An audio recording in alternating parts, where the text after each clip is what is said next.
Hallo, ich bin der Zirchfuchs und ich helfe dir dabei, die steirische Harmonika über das Internet sauber und richtig zu lernen. In diesem Video zeige ich dir die wichtigsten Bassläufe.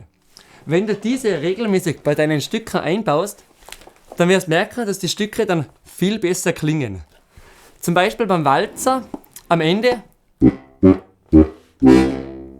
oder zwischendrin mal. Oder bei der Polka.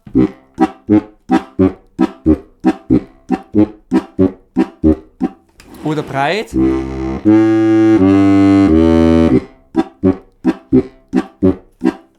Oder in der dritten Reihe mal so.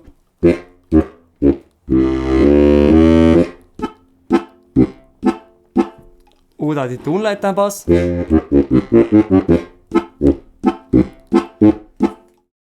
Wenn du das gerne nachlernen möchtest, im langsamen Tempo, wo ich dir genau zeige, wie du die Bassläufe spielst und vor allem wo du die einbaust, dann klick einfach hier.